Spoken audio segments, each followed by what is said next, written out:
bring drinks and cookies, so don't run away, and make sure you linger a little bit after the presentation. I'm Louise Wadsworth. I'm the downtown coordinator for Livingston County Economic Development, which we also call Grow Live Co. So our website's Grow Live Co. The Village of Livonia has been a member of the Downtown Partnership, thank you, Mayor, for over 10 years now. And as the Downtown Partnership works with all the villages to revitalize the downtowns through small businesses and also streetscape, which is where murals come in. And Livonia, wow, has done so much in the last few years. All of a sudden you've got all these new businesses, new signs, and 6 murals now, so that's pretty good.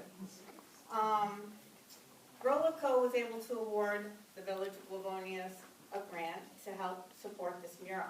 But that wasn't the only source of funding, so there was many donations and contributions. I'm honored today to introduce the committee. I hope they will stand up or wave their hand, who worked on this for over a year.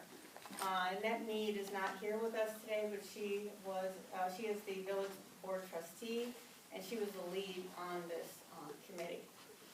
Emily Davis from the library, thank you so much for giving us this room. Laura Dragone, back there. Betsy Kurtz. Kathy O'Neill couldn't be here. Sarah Vogel, thank you.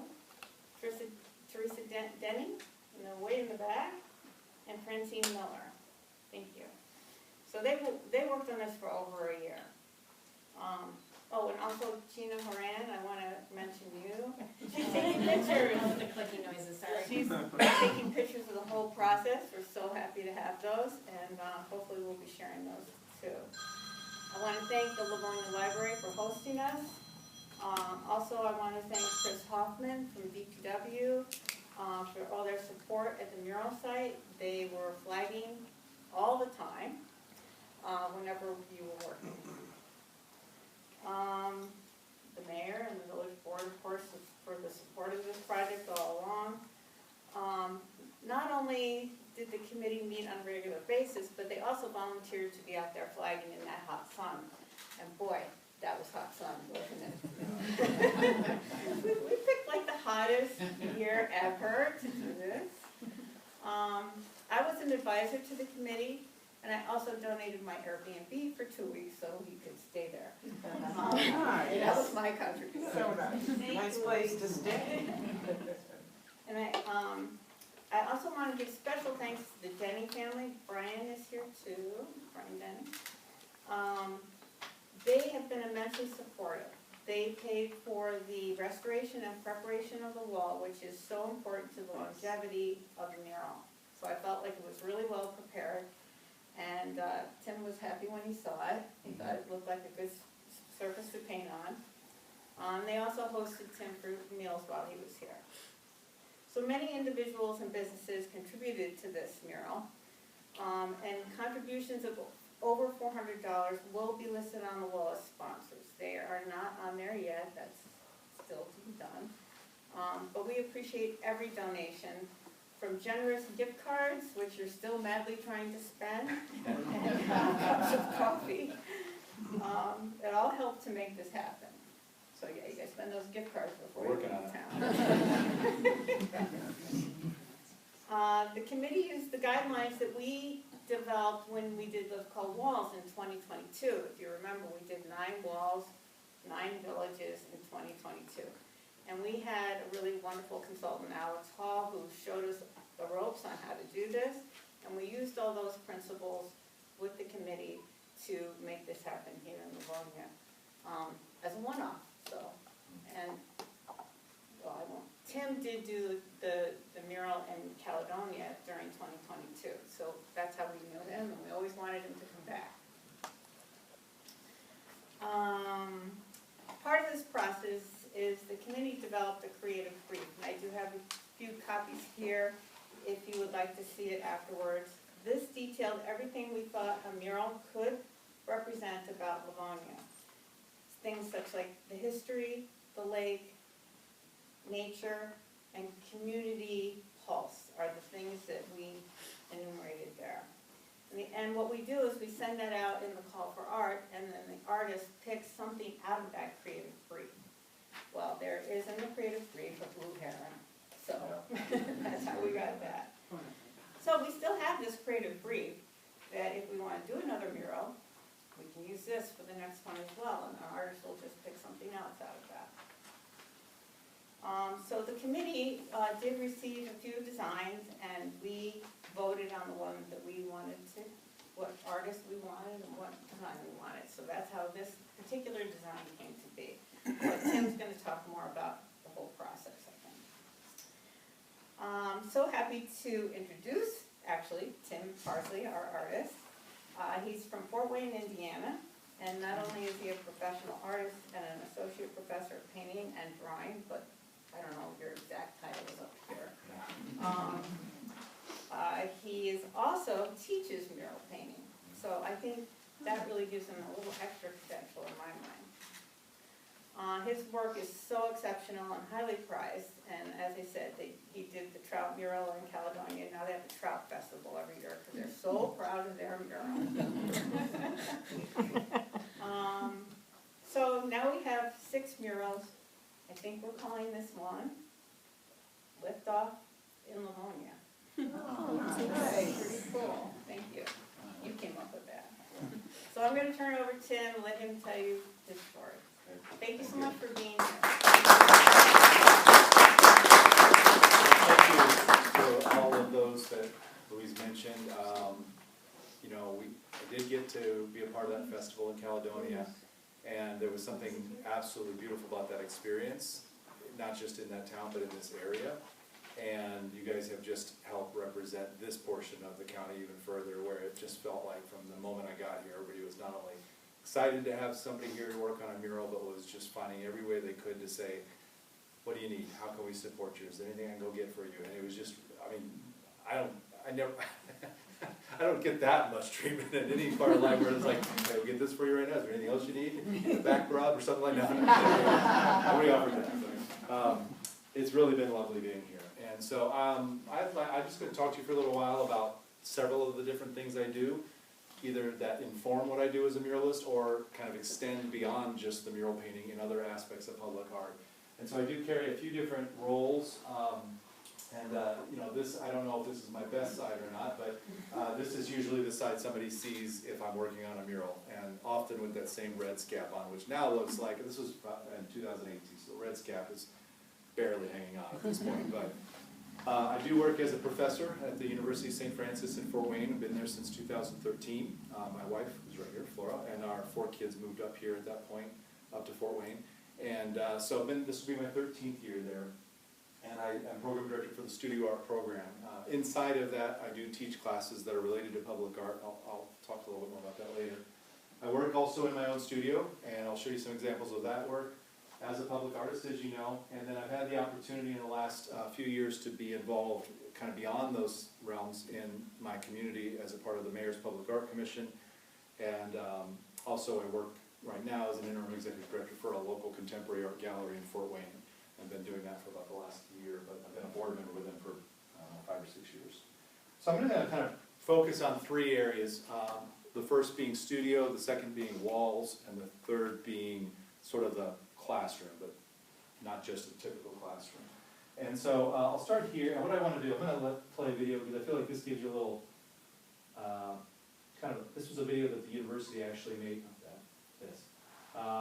that I think kind of gives a nice summary of some things. This is a bit outdated at this point, but it gives you an overview of my studio and mural work, and then I'll kind of break that down a little bit more as I talk.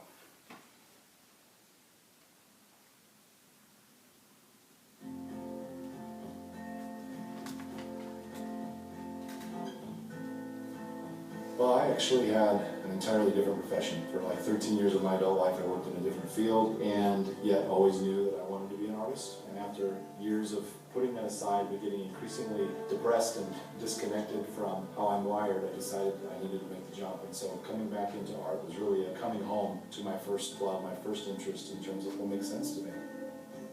Most of the ideas for my work come from a survey of American history. I think of myself as a kind of hack historian. I'll often find a story or some episode in American history that kind of captures what I think of as a sort of anxious nostalgia. A look at the past that we are proud of and also feel really bad about. My work tries to communicate some of the complications of ambition, what we construct in our lives, both past and present. What we construct tends to construct us, and in some ways, what we construct has a destructive side to it. It isn't all about the hope and the bravado of moving forward. It's also about what we lose when we do that. I think of painting and drawing as kind of my first media, or my primary language, but collage has become an important part of that, or assemblage, where we're kind of piecing together of different ideas in terms of things like paint or pencil, but also actual collage, actual assemblage with found elements. Those kinds of pieces have been a really helpful way for me to create and come up with new meanings in my work. I work also as a public artist. I paint murals throughout various cities and have done a couple here in Fort Wayne in the last year. It's just become this huge part of what I do, and I never would have anticipated. But the skills I've learned in my studio practice have shown up now suddenly in this way I can benefit the community and be engaged with it. And I think that in many ways answering the question is, what does an artist contribute to their world? I feel like I get to live that. There's a tremendous amount of application for what you're going to do as an artist in the world, beyond just making your own pieces, how you can make the world better and more engaged with art. If you ever want to if you ever have an opportunity to have somebody do a slow motion video of you like that, your dad's done, if you really feel like you know what you're talking about. Wow, I'm a real adult, you know. But yeah, so that gives you a little glimpses of what I do in my studio practice. And for years, a lot of what has been my muse has been American history, the themes that go with the assumptions of American history, and but I'm not interested in just this sort of rose-colored lenses of a kind of Burns documentary of where everything is, you look at with this nostalgia. I love that, but at the same time, we live in a time where we recognize that there's a cost, a loss, and destruction that comes with construction. And so a lot of the work I do tries to find a space in between those. I don't want to, overly glorify, but I also don't want to become preachy and overly critical, because we sort of have inherited this complicated history.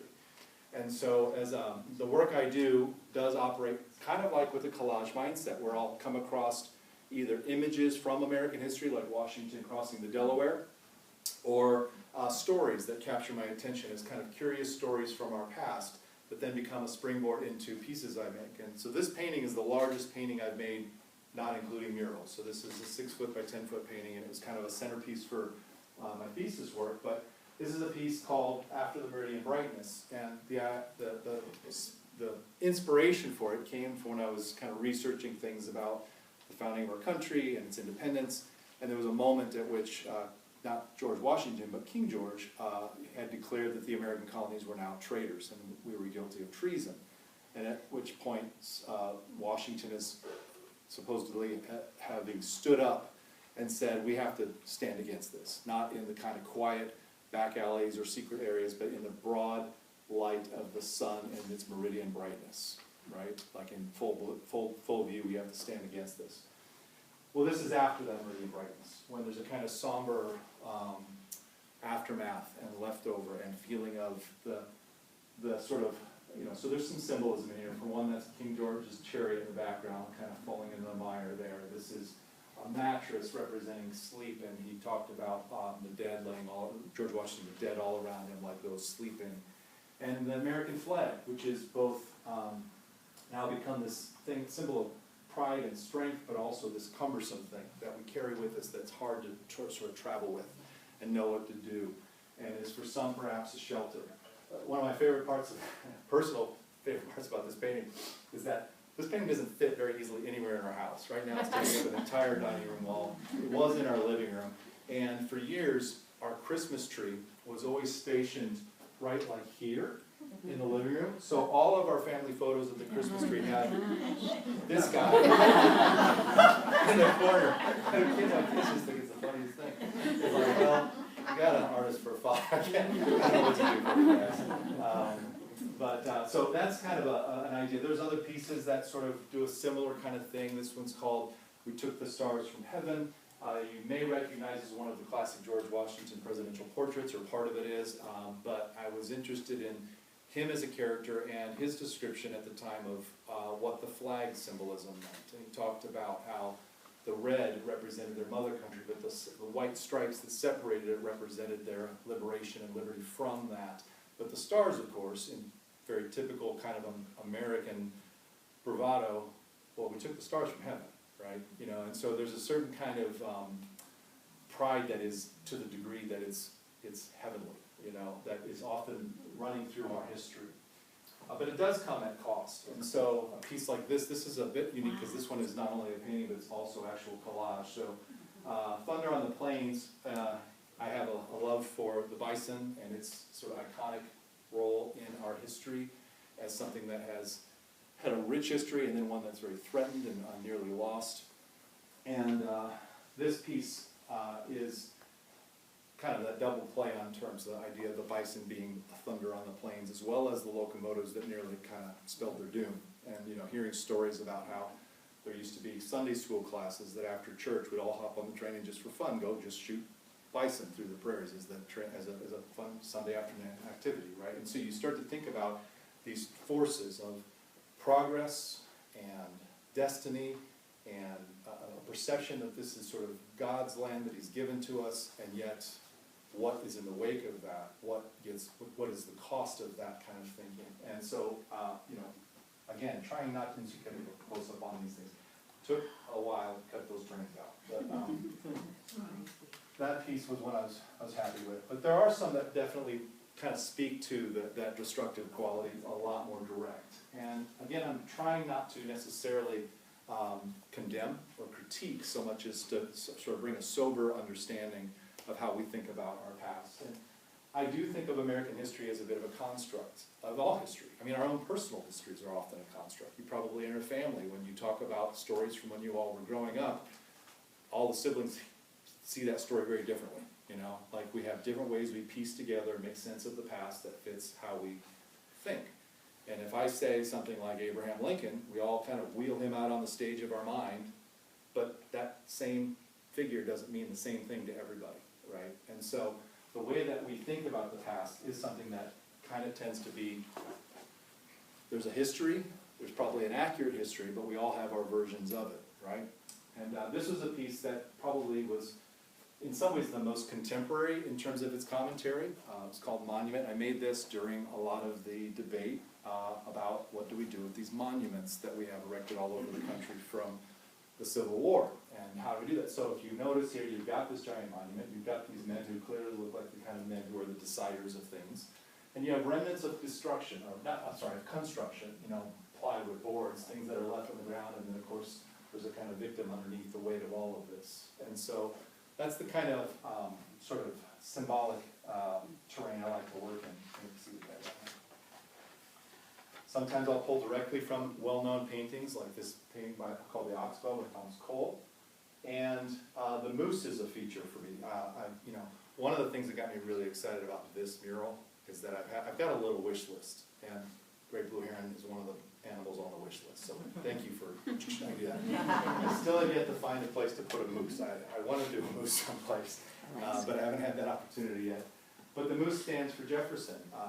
Jefferson is, in my work, is usually symbolized by the moose, because there's this story of Jefferson. He got into this spitting match with a French naturalist named Buffon, and there was a big encyclopedic volume that Buffon had written about the whole world and its peoples and its natural habitats and its wildlife, and he spoke then about the new American colonies as this place that was swampy, derelict, nothing could grow. They didn't, I mean, even the people were so diminutive they barely could procreate. Like, it was just this very derogatory picture of what was happening here. And of course Jefferson, kind of our first branding, you know, manager, he kind of was like, this isn't going to stand.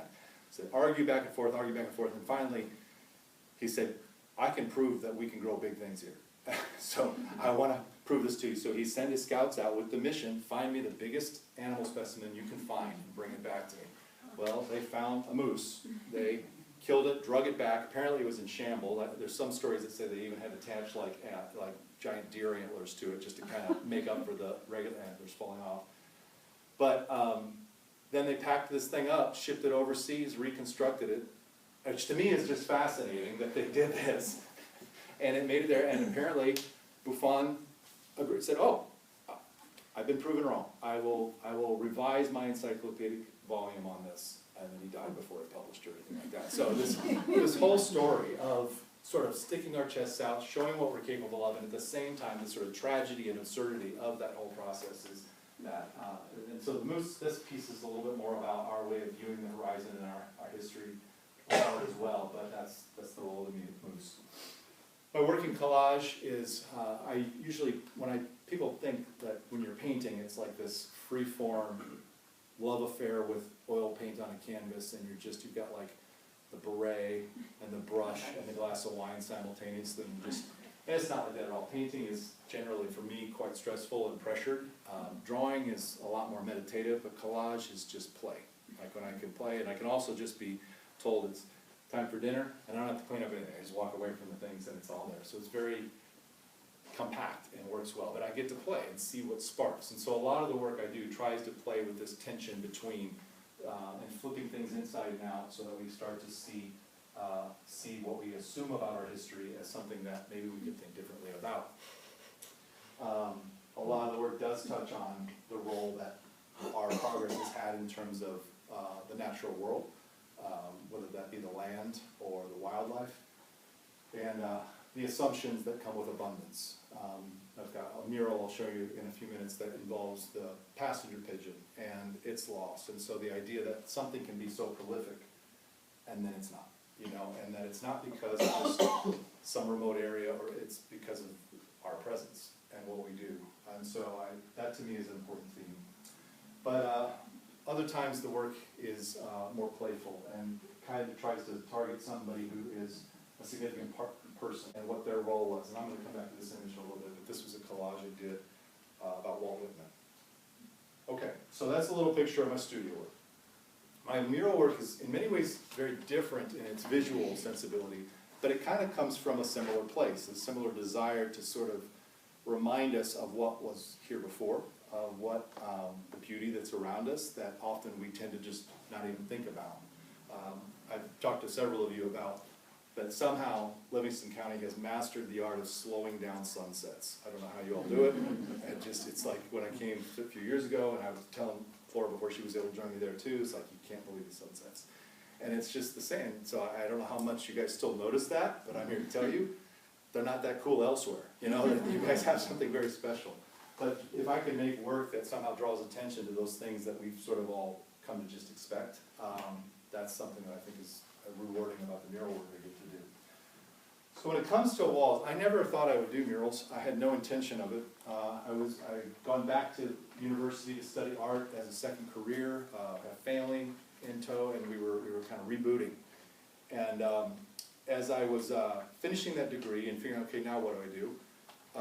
I had made contact with an organization in Cincinnati called Artworks, and they were a group that, they still are a group that hires artists to work usually with students on public art projects in the city of Cincinnati. And they did a lot of things, choir performances, theatrical things, occasionally a mural, something like that. Just different summer jobs basically for students who worked with artists. It was kind of a summer program. Well, the mayor of the city at that time had come back from Philadelphia and said to Artworks, I've been to Philadelphia, they're full of murals, I want to do that in Cincinnati, and I want you all to make that happen, but I want it to be with professional artists and teenagers. And you hire the teenagers, give them a summer job, and it's a good initiative. So that year I graduated was then they're kicking that off, and it was a plan to do 10 murals every summer from then until, I think they're still doing about 10 every summer. So I'm sure they've got over 150 murals in the city at this point. It's just all over the place. And so I got a call right when I had finished school, and I had met with them just to learn more about them. I was really fascinated with a place that could mobilize artists out of their studios into their communities, that they would actually have a voice and a role in a city that had a shaping effect and was useful to that city, and not just hiding away in our studios making these little private works of genius that hopefully somebody will like and want to show or buy or whatever. So I was really interested in what that involved. And so I had gotten on their radar, but there was no plan to do anything with that. Well, they called me and said, do you want to paint a mural? We have this program launching. We We had a muralist fall through, it starts in 2 weeks, would you be willing to do it? And one of the things I learned in that moment, and I've since made this a kind of mantra with my own students at the university, is that artists are really good at signing up for things that they don't know how to do.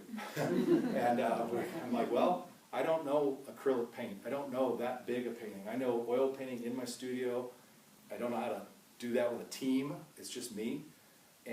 But you know, why not? How hard can it be, right? So I jumped in and I learned a lot. And I learned a lot on a pretty simple mural. This is the very first mural I painted. And it may seem complex, but when you look at it, it's actually very much a paint by number mural. Okay, everything going on in this painting is, it wraps the whole building.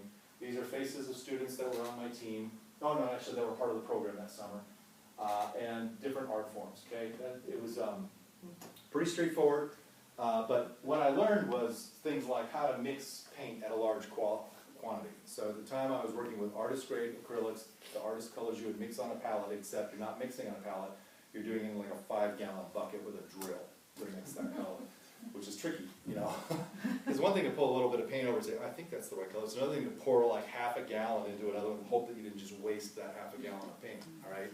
And so these colors, some of them are probably 7, 8, or 9 colors, which means if you run out, you're out of luck. You're never going to recreate that exactly. So I learned the hard way some things just from dumb mistakes, how to not do some things in a mural, on this very kind of simple mural. But this got me started, and it went really well in terms of the whole program. I found that I worked well with students. One of the first things I learned was that I can't paint the wall for, this was like a 6-week project because it was a whole summer deal. And I learned pretty quickly that when you're working with a team, you as the artist, you don't touch that wall for quite a while. You're directing other people to do it. The students are your brushes, and you're keeping track of the things that will probably need to get fixed later. But the whole time you're really trying to like knock it in there. And one of the things that program learned very quickly was that when you're working with a team approach to murals, there are artists who are really great artists, but don't translate that well to a group. They don't know how to communicate, they don't know how to let go of it. They're up on the wall, and sometimes you'd see the student artist just kind of watching the whole time and not participating, which is not the point.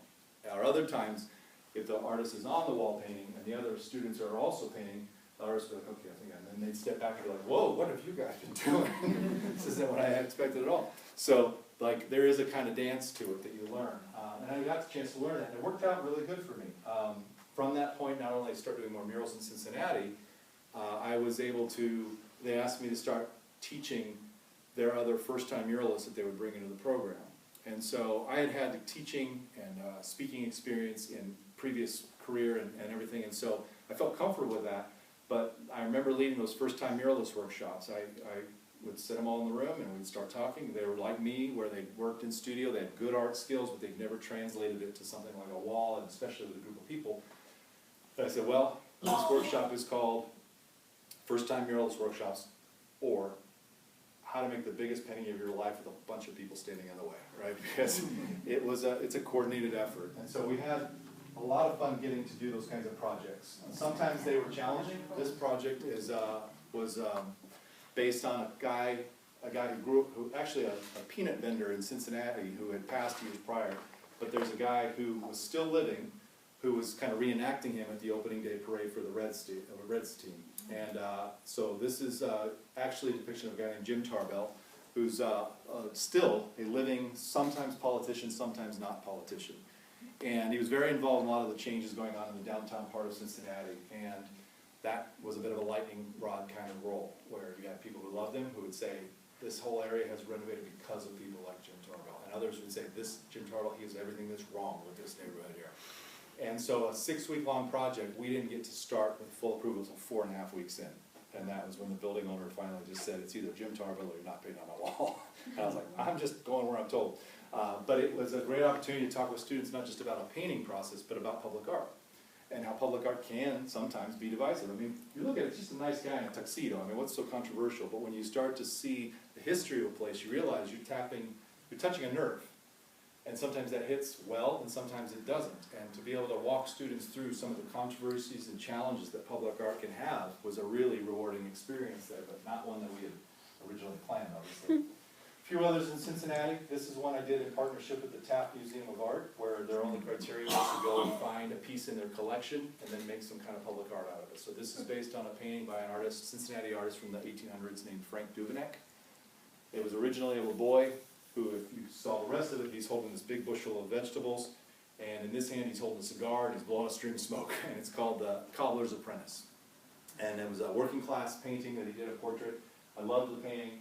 This sits right next to the Cincinnati Reds Stadium, which is to the left there. And so when we put this proposal together, and I said I would like to take this boy but have him going off to play baseball, the builders who were based in Atlanta, this is all a very kind of high-end, mixed-use, trendy restaurants, apartments that has all come up around right at the river next to the stadium.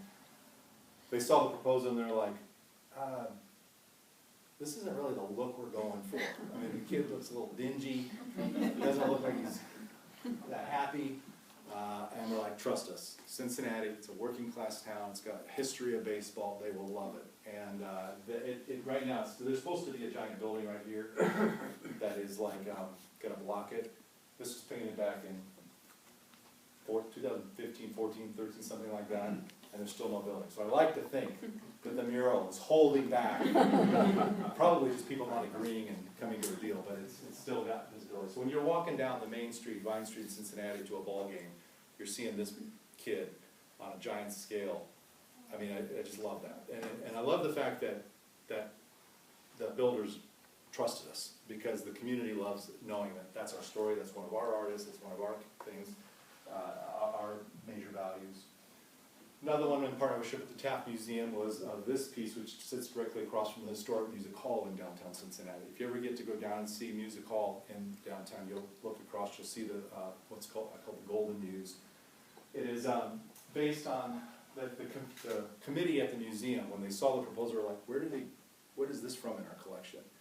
And finally, one of them realized it's from this like mantle clock that sits on one of the like fireplace facades, and there's all these paintings you would normally look at, but there's a mantle clock in all four corners, these tiny little golden figures on all four corners there. And I thought one of them looked really, really great. So we made it huge. And the sheets of music going around, our fanfare was Fanfare for the Common Man, which was written for Cincinnati, city of Cincinnati, and so that's the score there. But these kinds of projects, to me, I like because they play off of the story of that area and of the people who live there, and finding ways to tell their story in a way that maybe even surprise them a little bit. There are some projects I've done that where I designed but didn't paint, so I moved to Fort Wayne by this point in time, and they wanted to do something for one of the Duke Energy building, and so this is one where I sent the images, and they hired an artist to then paint. I'd come and check how they're doing. These are actually done on panels, though, that then were cut and stuck into the spaces of the building there. It's a series of projects in Cincinnati, also called the Cincinnati Masters. It's like a soundtrack.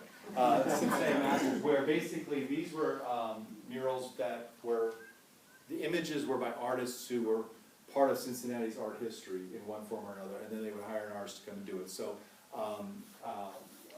Winsor McKay's series of comics, Little Nemo and Slumberland, he spent a season of his career in Cincinnati, and so we replicated a full page from his comic on one of those the panels. And so you can't see it here very well, certainly not from where you're sitting, but if you get up close, you'll see where the printing, where we emulated the way the printing can be offset just slightly, and there's like the colors. I'll show you. You see a little bit on the moon here, it goes outside the line a little, and so really tried to make it as precise as we could to that. That was a fun project. This is the last one I did in Cincinnati, and this is the one with passenger. This is not one I designed. An artist named John Ruthven, who passed in 2020. He was a beloved nature artist living in Cincinnati, kind of more of a bird illustrator, similar to in the vein of Audubon style of bird illustration. And the story of Martha, the last passenger pigeon, the last passenger pigeon passed away in Cincinnati at the Cincinnati Zoo. And so that was a kind of joint combination of trying to honor a piece that was a watercolor image made by John Ruthven, much smaller obviously. And we expanded it to this scale. In partnership with the Cincinnati Zoo, these pagodas are where one of those is where Martha was kept in her last days, but it reminds us back to when literally passenger pigeons filled the sky. So that idea of abundance, there are stories that one single, I'm not sure if they call them a flock, there's always different funny names for groups of birds, but of passenger pigeons could stretch from Cincinnati to Louisville in one giant stream in the sky, like just practically darkening the sky like a plague almost. And that's like a couple-hour drive normally. So that tells you how vast, and there were cookbooks and just, again, sporting for fun, and now here we are, and we don't have one left. So we put this together. This was the biggest one I've done. I've done one that's close to this, but this is 6,600 square feet, so it's like 66 by, I think, 100, because I'm right from the map. And what was interesting is that putting these buildings up here, I had 3 assistants and like 20 students working on this. It was a big crew, and I put one of those assistants in charge of the buildings. And so he was doing this and trying to figure out the lines and the perspective on it. And he's looking at the image that we have of the original painting, and he came to me one day, he's like, we have a problem. I was like, what's the problem? He says, for as great as an artist as he was, Ruthven didn't draw these buildings in perspective. Which is no big deal when they're about that big on a painting. But when they're life-size buildings, you can really tell. So we're trying to use surgery in real time on this thing. One of my favorite things about this project, though, is the scaffolding. So I'm going to let you guys watch a short video of the scaffold process, because it was a treat that they set up a time lapse. And so I'll show you. You'll see how intense this is sometimes.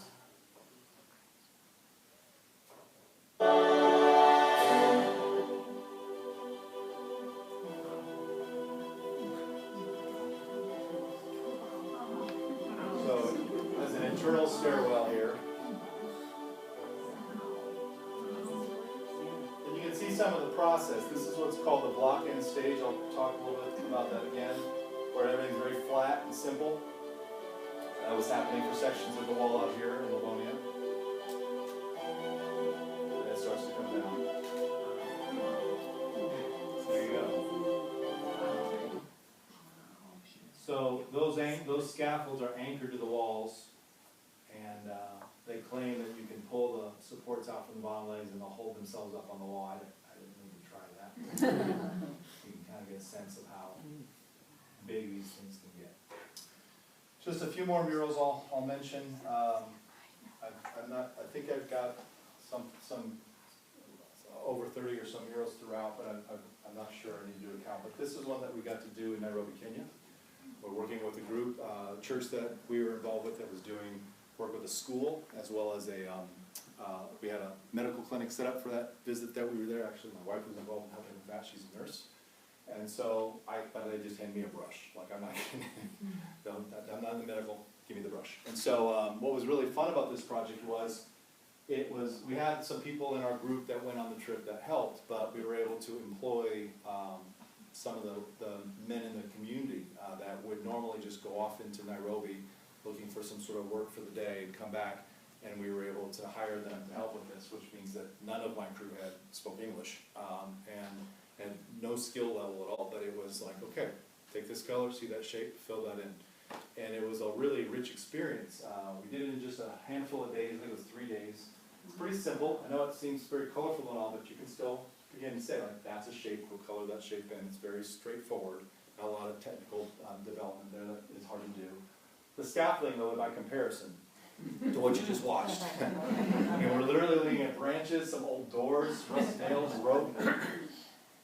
And so for day one, I was like, okay, all right, we can do this. This is like dawn of civilization kind of stuff, right? Like, they've been doing this forever. This is fine. And day two, your brain starts saying, yeah, but they have like lots of deaths on those projects. Just part of construction, right? And by day three, I was like, I'll stay down here. And I was just like, I got a little spooked. So definitely not OSHA certified. You can see the scaffolding here. And then we did not cue the kid with the tire. He just was waiting for his moment, and he just came through. But it was a really fun project to work on with that community. Couple more recent ones since I've been in Fort Wayne. This is the second largest one I did, and one that sadly has now got a lot of brick facings coming off the front of it just because of the prep work. The wall was an interior soft brick. It was very porous, and they put brick facing, but all it takes is a little water getting in there, freezing, and then it pops those bricks right off the wall. And so it's got some wear and tear on it that some people like. They like the kind of patina of history on a wall. Me too, unless I've spent like 8 weeks working on it, then I'm less than. But that's one that called "This Land Was Made for You and Me," and it's actually on a spot in Fort Wayne that is this newly developed kind of, it's a trendy mixed-use area there, but they called it the Landing. And so I thought, well, we're going to talk about the land, and we're going to reference there was a population here before any of us, and this sort of symbolizes that. And these are passenger pictures, by the way. There's 19 of them. I think it's 19. I know the number of them that are there is the number at which Indiana became a state. My original plan, though, was to cover the bison with them, like 50 of them, and they're all over the bison there. But the building owner's wife didn't like that again. So it's some different voices shaping the nature of these projects. This is in Warsaw, Indiana, and I point that this is a part of the first mural festival I was in, and it was actually put together by Alex Hall that Louise mentioned earlier, and it was 11 counties, 11 counties, 11 artists in 11 days. Yeah. 11 days. Yeah. So that was a bit rapid for me at the time. I've gotten a little faster, but I'm not like these hot shots who come out with their spray cans. Like you guys have Justin Suarez over here. The guys, these guys show up like, I got my cans, I'll be done in like two minutes, and I'm just like 3 weeks in, still sweating. I'm a brush painter, and so it's a lot slower. But I was really happy with how this turned out. I show this to you partly because it's a bit of a prelude to what I did when I came out here to Caledonia. This is one for the town of Leo. That's their mascot is the lion, and it was a fun one to do. Obviously, lions are not native to Indiana, but there is a connection for that community there. One of the fun things about this, you see these little black lights here? They light up and down at night, but they're like cylinders that stick out on a pipe. They kind of go out from the wall on a pole, and then there's this cylinder that lights up and down. And there was one right here, and I was like, how do I do this so it's not like interrupting his face? Well, the black part of the wall, so you can see it right there. Which is fun though, because at night as you're driving by, and you see it at an angle, it looks like the lion is smoking a pipe.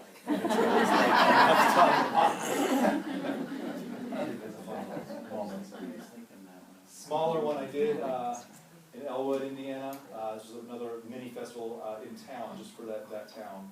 They had about 5 or so of us come and do murals, and so I took a couple of students with me, had them working as my assistants on that project. And what was that? This one's cool because I've never seen a barn owl in person. This is a true story. I don't even know. I don't usually get kind of spooky connections to the universe or something like that. I don't know how to make sense of this, but finished this thing, came home on Sunday, I guess, put my stuff away, end of the day, I just step out my front door, and we live in a neighborhood, a regular suburb, across from an elementary school. It's not any kind of, we're at least 5 to 10 minutes away from any kind of rural. Step out there, and in our front yard, there's a barn owl right there. And I'm like, oh, check this out. So we come out there, and it flies across over to the other thing, and I follow it careful. I'm trying to be, and I'm with my camera, and I've got it, I don't have the video ready, but I've got the video where I'm coming up on it, it's up in the tree now, and finally it just does this right at me. I was like, I'm not sure what to make of that, but I think it was something good, They sent an emissary, like, something like that, I don't know. That's how I like to imagine what that is. Here's our Caledonia mural, and I had a really lovely time working with the folks there and the team that helped me paint that mural. I got to go see it last week and see them for a few minutes as well. But you can kind of see how that duck mural kind of informed my thinking about this one and the idea of a bit of a different view of, and of course, they're all about the trout there. Not the rainbow trout, the brown trout, right? They were very clear with me on that. And then most recently, I'm skipping through several murals, but most recently I went to, earlier this summer, to Ticonderoga, New York. And of course, so Ticonderoga, New York was a small festival just in their town. So they had 6 murals, 6 artists, and I got to be one of those. In fact, Justin was in that. Justin, who did your Eagles, he was in that festival as well. A couple of the other artists that were in that group were a part of the Livingston County festival you guys had a few years ago. So it was great to overlap with them again. They had all had their designs in. My wall got shifted, so I had a delayed deadline.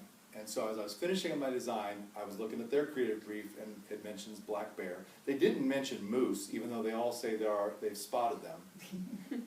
That was a missed opportunity, I might admit. But they mentioned black bear, and that's another one I wanted to do. And so I had a couple designs, one of which I was really happy with, of this giant black bear, I mean, just taking up the wall, and how cool that'd be in the middle of a small downtown. So I finished up the design, I got ready to send it the next morning. As I'm opening up my email, I see an email from Alex Hall, who put this project together as well, and she starts the email with, Tim, well, you know how public art often has curveballs. I said, oh no. And she said, we had our last meeting with the committee, and one of the members of the community chamber of commerce member, and part of the committee, but she wasn't able to come to any meetings till this last one. She showed up and said, we've got a lot of animal murals already getting going with this, and we have to have one of these at least be part, telling the story of the working class and the paper mills that built this community. And as I'm reading this, I'm like, oh no. Black bears don't really communicate that, you know, so I was like, what am I gonna do? And so she says, would you be open to this? And I call her, I was like, I mean, I need imagery, I need more time, I mean, we're down to it with this. She goes, we'll give you more time, sends me the imagery, and I was just like, I don't want to do this. Like, I was going to, because we were already committed and rolling for it, but I was like, this is a total 180, and I'm realizing it's going to need to be this history mural, like, and I'm just not sure. I've done a couple of those, but I'm really kind of more into this space of animals and nature, and I just was having a little trouble. So I came up with some designs. I found one of the images involved all these working class guys that worked at the paper mill, lined up on a wall. There's probably 25 of them against this brick wall, which is one of the paper mills. Of course, there were images of their historic paper mills, and I was like, just put that collage sensibility, like, okay, what can I pull from this? What can I pull from that? Came into play. And the other part of what I do as a muralist became really kind of forefront, and that was, in the end, it is not my wall. It is not my neighborhood or my street. It is theirs. It's their story. I'm a stranger being brought in. That guy in the tuxedo, all the turf wars going on and battles over the politics of that guy. I lived up in northern Cincinnati, which is kind of like Switzerland, like we're like whatever. And so learning that my role is not to say, well, this is my vision, but rather to say, what is the community's story? And so I came up with an image that took 14 of those guys that were lined up against the wall, along with their paper mill in the background, and then I added a flare of these sheets of paper drifting through, cascading through them. So they're all about almost 2 stories tall. I like this section of them because they're all tough and serious, and you know, just guys ready to work. But they're also sitting on each other's shoulders and being, you know, buddies. And it wasn't easy. You guys have a wall that I got to paint on that was like a dream compared to this wall. This wall was like somebody had been chewing on it. Like it just had so many divots and everything. So to get any kind of intricacy of detail was pretty tough. But one of the things that really occurred to me as I was working on it, from the comments from the community, was that lady who showed up at that last meeting and said, we have to do this, and everybody's like, well, we don't want to disagree with her, but they all kind of sensed it. She was exactly right. Like, the way the community responded to this mural, I'm so grateful that she came in and threw that curveball at the whole process, because we could have had a cool black bear. It would have been like, look at the big black bear, it's really neat, come see the black bear. But and it would have said something about their community, but this is the place probably more than anywhere else, and I've heard them stop and like, with genuine emotion, like, thank you for honoring that history. They've had several paper mills. One guy told me, he says, I'm 5th generation paper mill worker, but I'm retired, my son's not going to that, so you have no idea what this means to me to see this celebrated. A lot of attention's on Fort Ticonderoga for its own good reasons, but the paper mill that made the place exist is why we're here. And I remember my favorite comment was from this, I was up on the lift, working away on one of these faces, and these 2 older ladies were walking on the sidewalk, and I think they would have been in their 80s, and I just remember overhearing one of them say to her friend, I'm pretty confident I see my grandfather up there. And to me, that just like That was the win. Like I was like, okay, it really is their story. And a lot of them were very gracious. I mean, there were fantastic murals being done up and down the street at the same time. I mean, top tier, full-time muralists doing their most excellent work. And I felt like mine in many by comparison was very traditional, very kind of in the norm sort of thing. But honestly, based on that feedback I got, I feel like they liked mine best. Not because it was superior in terms of skill or even necessarily creative expression or anything, but just because they're like, that's us, that's our key goal. That is the goal of all of these murals, is that I can paint something that people have no involvement other than walking by and seeing it, but when it's done, they're like, look what we did. Look what we made. And that's true. It really exists, whether they painted on it or not, it exists because of the story they created. And I just got to put an image to it. And so I was very proud of how that turned out, even though it's funny, everybody just pick out their favorite guys, which one they think is the coolest. I like that guy. I like his hat. And then, as you know, we now have a new one here. So the mural that you guys invited me to be a part of, the fulfill a wish of the blue heron, as well as celebrating those slow motion sunsets that you guys have. The opportunity to be able to come and do a mural has been fantastic, and so it's a privilege to be given a wall. It's like if you were invited into somebody's home, into their bedroom, and said, do whatever you want to this wall. Well, you don't just do whatever you want. You want to learn the people who live here. It's theirs. So what is going to make them feel like this is an extension of me being here, of us being here, and I'm hoping that that's what this does.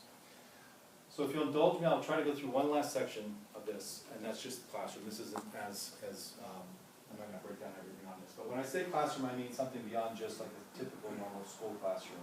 As I mentioned, I've done a lot of workshops over the years. I've been invited to come and talk to not only the first-time muralists, but also the students that often are put with these groups. And so I did that for a while when I could, but then I began to think in terms of how I could do something that was for my own students. One of the things that an art program struggles with is continuing to answer the question, what are you going to do with an art degree? And we live in that question all the time. And students in rural Indiana, which is where most of our university recruits from, these are small towns, working class towns, and when their son or daughter says, I want to be an artist, most of the family's like, okay, and you want to go to a private college to do that with that kind of price tag? And there's a lot of uphill need to rationalize why somebody would do that. So we put a big premium on trying to make sure that they can actually answer the question, what do you do with a degree? And there's a lot of ways we do that, but one of them is to say, for some of you students, being involved in public art not only is a very meaningful involvement, but it's one that can help support you. I always ask Flora, like, what should we call this mural? And this one she suggested we call senior year, because this mural is helping pay for our son's senior year of college next year. So, it's a way for them to build a professional sustainability in what they do. And so I teach them, we do a lot of in-class projects that they'll sometimes design, and then I'll actually often take them out to work with me on projects that I've been commissioned to do, and I bundle that commission with some kind of educational component. So the students become my apprentices, just like I did years prior in Cincinnati, and they can get college credit for doing these things. And they learn the skills from top to bottom. They learn all of the skills. They learn the basic outline of how to put together the line work. Now this was done on a typical grid, which you can't necessarily see in this. Now you really can't see it, but it's literally a grid where you're snapping chalk lines every 3 feet, which represent a square on the design that you have. You guys got the doodle grid, right? Most of you probably saw the squiggles all over the wall. You know the lion mural? When I did that, I didn't think to tell the community about the doodles. So I went one day and just did that whole thing and then left. And then the next day I came back, this lady on the committee came flying up on her golf cart. She's like, is everything okay? It's like, yeah, I'm fine, what's going on? She goes, okay, this is okay? And I'm like, I did this. She goes, oh, I got so many calls that somebody had graffitied this whole wall in the one night, and it was crying. And I was like, I know, sorry. So I did tell several girls, like, there's going to be a point where it looks like nonsense, and then it will take shape. So we do the block-in stage. They learn how to do that. They learn how to develop and render it more detailed, and they see the whole thing. But not just how to paint the thing. In that class, I go over, this is what a contract looks like. Here's what you need to be looking out for. Here's what you need to recognize you would be responsible for. If things started to break down, here's what best preparation practices look like. And here's also here's kind of pricing structures and how to think about those things. Here's how you order your materials, and here's some different pathways you can go with that. So they really do get equipped entirely in that. In fact, we took this class and we now have a minor in public art where they not only do project-based courses for credit, different types of public projects, but they also take a class that kind of goes even deeper into connecting with city planners, arts advocates, other community leaders, in order to hear from them what's involved in, because this isn't just the artist showing up, right? It is a whole group of people. I mean, a lot of the artists that you see do public murals started at 2 in the morning with a bag full of spray paint cans and hoping a lookout, watching for the cops, right? So they learned their skills really in a way that wasn't a permission structure, but that wasn't me. The time I started, we had 3 kids, and I was not running from any cops. So I was like, we're gonna do this in a certain way. And that means you're involving a lot of players in that are not artists, but they want really good things in their community. And so helping them connect with those funders, those community leaders, those voices that are a part of the equation. How do you have a community conversation as an artist where you solicit that pulse that Louise was talking about in a community briefing, but not necessarily getting this wish list that you're never going to be able to fulfill on a wall? How do you navigate that? And so it's a really in-depth look at how to do public art. And so this one is, you saw that collage earlier about women. I like the idea of this piece because this was painted in 2018. And I mean, for a while now, we have to recognize our country is pretty divided, to say the least, right? And it made me think a lot about Whitman as a figure at a time, the poet laureate of the Civil War, basically. So he also was an artist trying to speak art into a divided country. And what is the role of that individual? And the title that comes from one of his poems, Arouse, For You Must Justify Me. And this idea that what does art have to say? How do we justify art, beauty? What is the role of something like that when the world is so fractured around us? And so he's kind of a mascot or a symbol of that. When I was working on his face, I was finishing up on his face, I'm on a ladder, and some guy walks down the alley, and he looks at it, and he's like, good job. I said, thanks. He goes, is that supposed to be you? Well, I don't think I'm that far along yet. And if I was, do you really think I'd be like, you're welcome for Wayne, here's a self-portrait. Remember me always. No, so you can see that's based on that collage. So they learn how to do the knuckle grinding, preparing the wall, and working with me to finish those projects. The other extension I do beyond educational things is I'm involved in the Fort Wayne Public Art Commission, one of their founding members. So several years back, the mayor decided to start a public art commission that basically maintained and not only the sort of public art collection of the city, but also had projects that it was initiating, and was a sort of space where anybody in the community that was looking to do public art that needed either public funding or public property would come to the commission and get advice, guidance, and approval and support for whatever funding that they were looking for. And so I've been able to be on that for a number of years now. This year I am the vice chair, and I lead a review committee.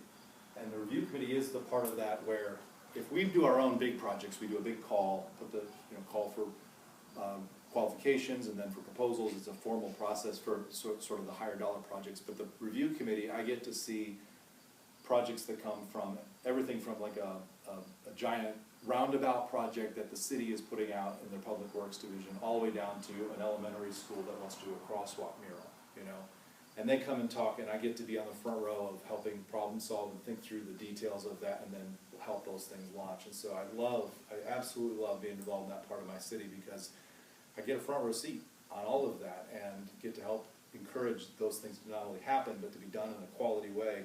But they'll make the best impact possible. So it's a real pleasure to be involved in that. All right. I think that's it. Thank you again. This is Liftoff in Livonia, and I am hoping that you guys really like the mural. So, thank you.